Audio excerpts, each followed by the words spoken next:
Today we're going to go through more a hands-on approach to how I approach a mix. A lot of the questions that I've been asked since I've given these little talks has been, will you talk about bringing out the emotion in the music? Well, how do you go about doing that? What's that all about? So let's start with number one, most important, without any question, is finding yourself a good cigar. You can't mix without a good cigar. Now here in this room, unfortunately, I'm not allowed to smoke this good cigar, so I don't know how good my mix is going to sound today. But if you come to my room where I smoke my cigar, I promise you it will sound wonderful.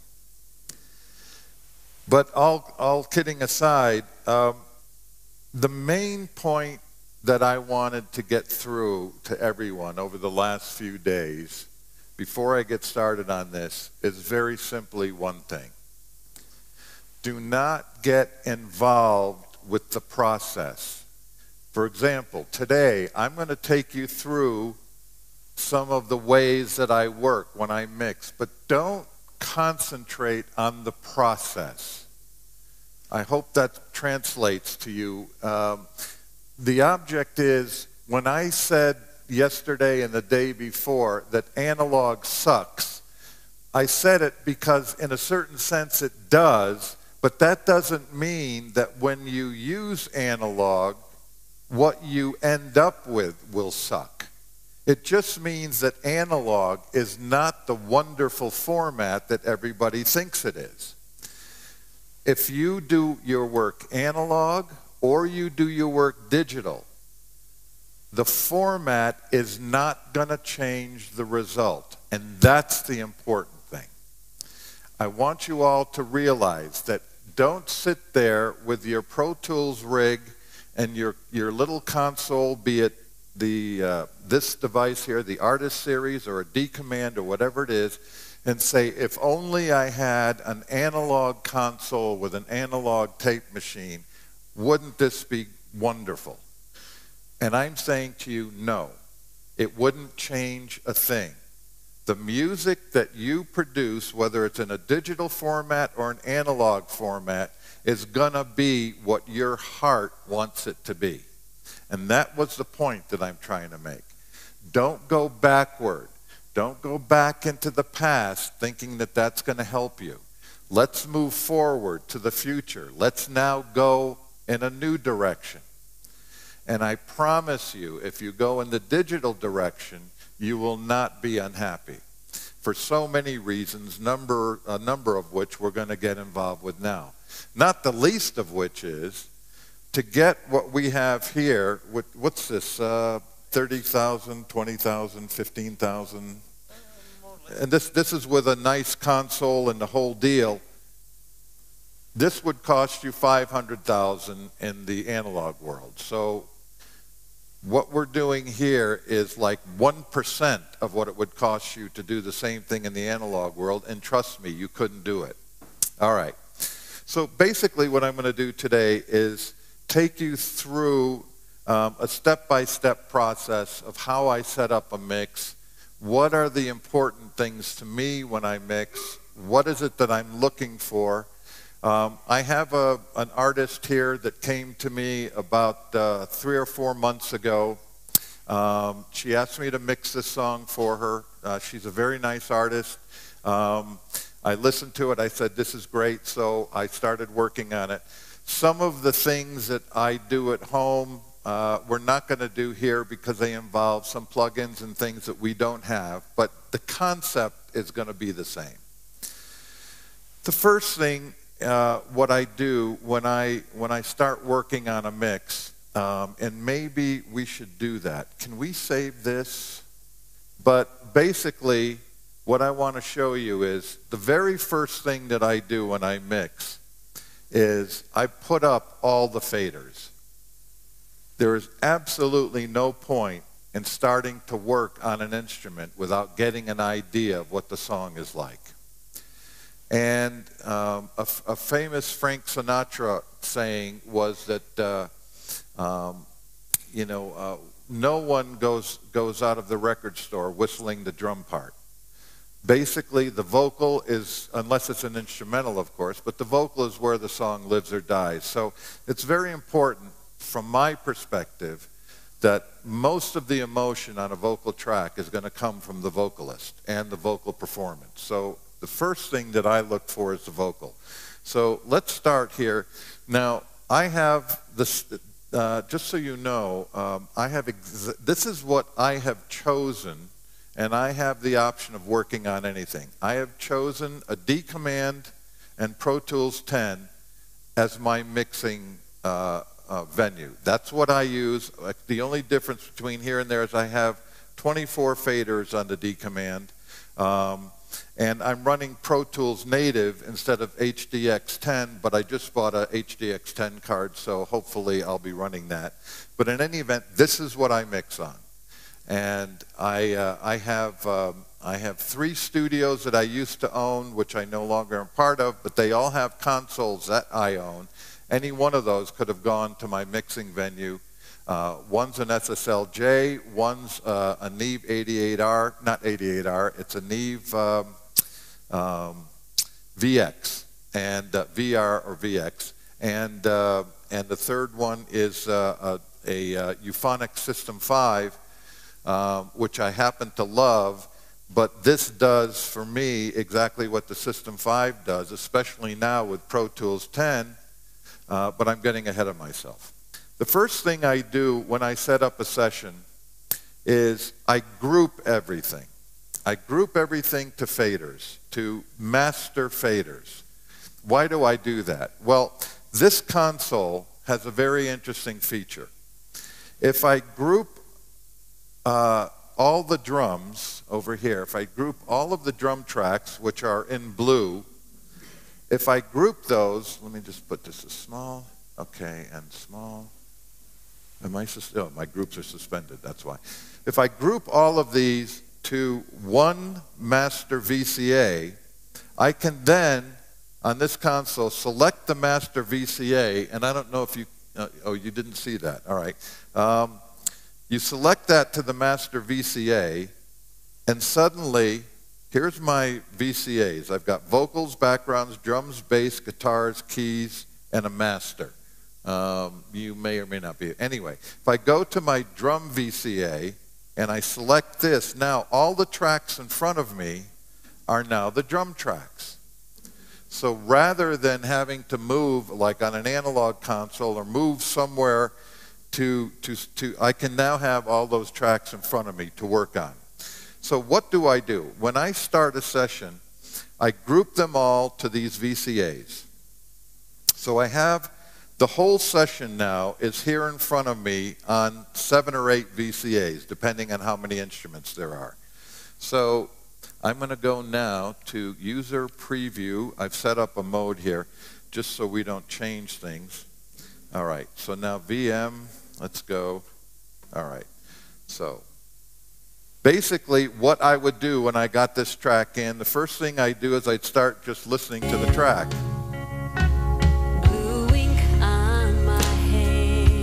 That's the finished track, folks. I don't start out a mix that way. If I could start out a mix that way, I'd be doing a lot better than I am now. All right, so first I bring up the drums. And this is with no plugins or EQ or anything. So I just want to get a feel for the track. And then I bring the bass in. Now it's hard for me to hear here, so I'm probably setting up a terrible mix, but just trust me that this works, okay? I don't have speakers here.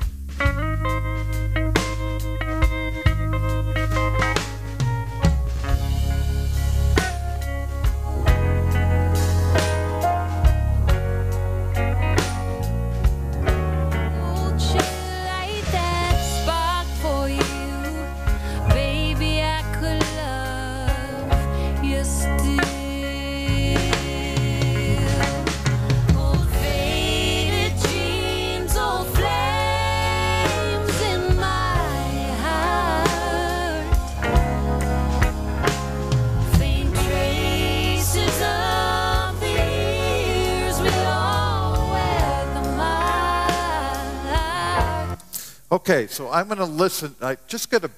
It's not important how good a balance it is, just to give me a feel for the song. So I'm going to now listen to the song from beginning to end with no EQ, with no effects, none of that stuff, just the basic track. I just want to know what this singer is doing. I want to know what message is going across. I want to get an idea, once again, of the emotion of the song before I start screwing it up. So that's the basic idea. I don't want to start imprinting my idea until I've heard the artist's idea. So I'll probably listen through it a couple of times. Now, again, this is a little, it's not quite right because I've sent this through some additional effects that I already have. I'm going to take those off as well. So basically,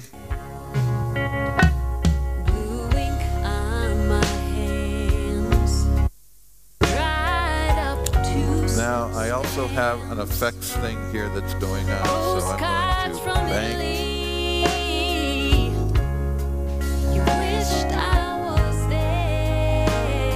Okay, I don't know why that's up there, but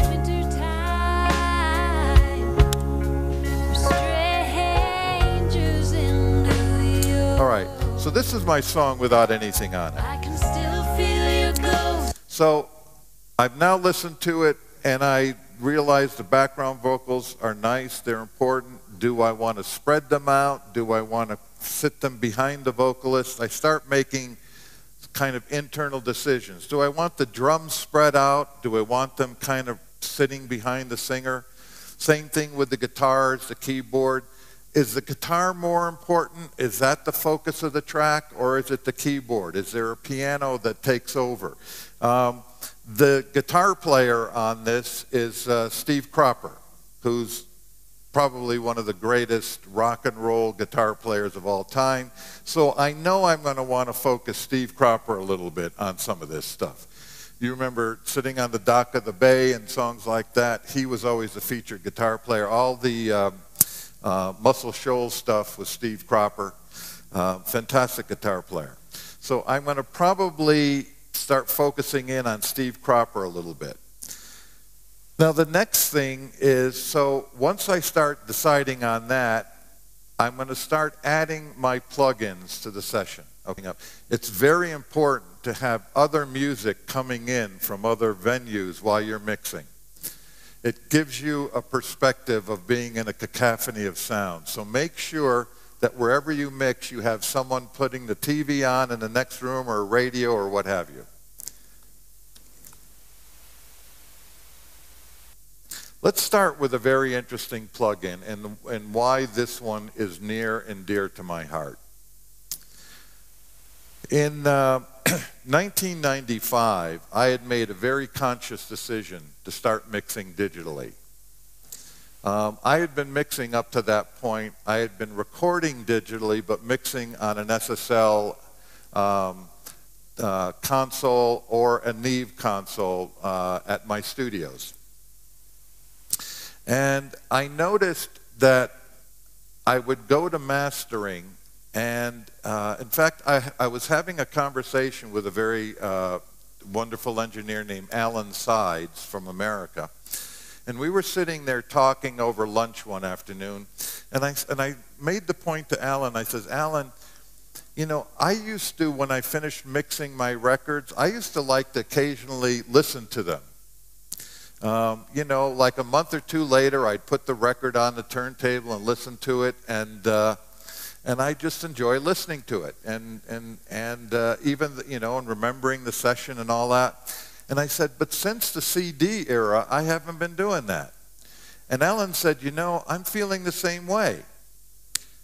And at that time, we both decided that probably the reason was because we were mixing on analog tape, going through an analog console, taking all of this analog sound, giving it to a mastering engineer and saying, okay, convert this to digital.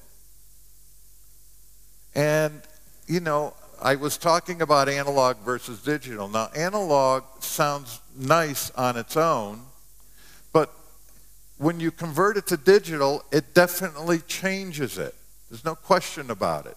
That's why I like to do the conversion way early in the process, not at the end of the process. But at the time, I was converting to digital at the end of the process because by then vinyl discs were not selling as much and everybody was releasing on a 16-bit CD. So I've got to convert it to digital. So I said to myself, well, if I'm mixing on an analog console with half-inch tape, and then suddenly I find myself going to mastering and then it doesn't sound good to me anymore, that's probably because I'm converting to digital too late in the process. Digital is going to change what I'm doing. But what I want to do is, if digital is going to change the way this song sounds and the mix sounds, why don't I do the conversion earlier? And then whatever digital does to make me have an issue, I'll change it. So I started converting to digital. I said, let's start mixing to digital from the console. So I started looking for a digital console. And I found a digital console in a Capricorn, a Neve Capricorn. From that point on, I started mixing all of my records. I'd record them onto a 3348 digital multitrack, go MADI into the Neve Capricorn, mix digitally, and then go to mastering. And lo and behold, I didn't have to screw around at the mastering anymore, because if the digital signal needed, if the vocal needed a little more warmth from the digital conversion, I added a little warmth. I could hear it now. I wasn't waiting till the very end of the process where I had no control over it. I was doing it as I was mixing. If it seemed a little dry, then I'd wet it up with a little more reverb. This is why, so I started doing all of my mixing digitally. This was in 1995. The next phase of my digital career was in 1997. I had an opportunity to work with James Taylor, and I did an album called Hourglass. And that album I recorded on a Yamaha O2R with 3 DA88s, all 16-bit, no analog anything. And it earned me my first 2 Grammys. It was an album called Hourglass. No analog anywhere in the chain other than the microphones. Everything went into an O2R using the O2R preamps, using O2R every step of the way, except the final stage of mixing in which I used the Neve Capricorn, a digital console for mix. It was recorded at 44.1, not multi-sampled, 44.1, 16-bit, all the way down the line.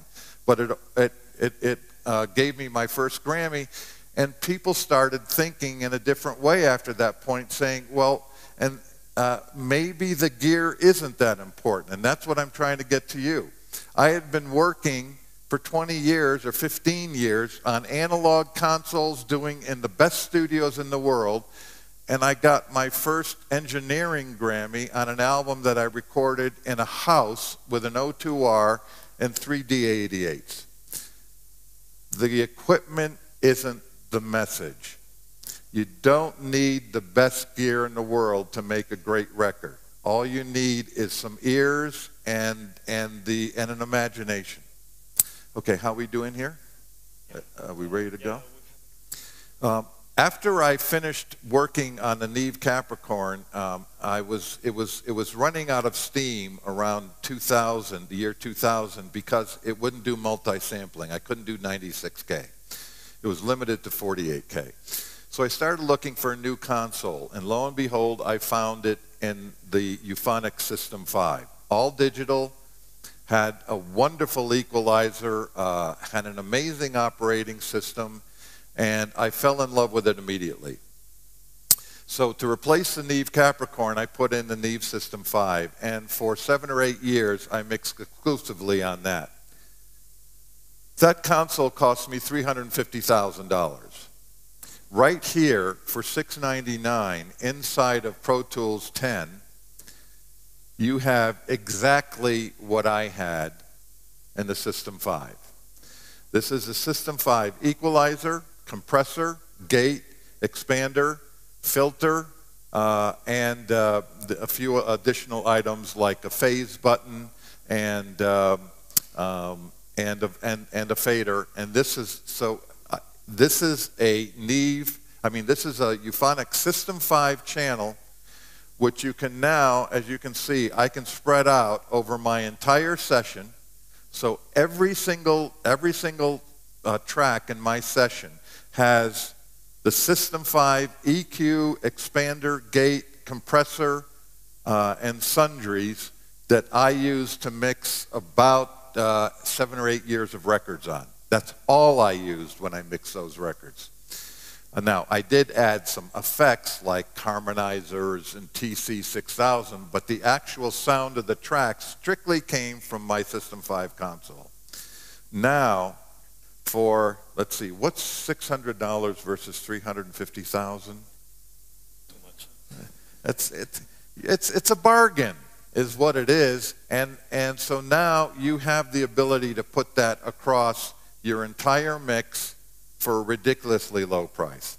Okay, and you don't have 13 feet of iron, which I had, which was this big, long console of 72 faders.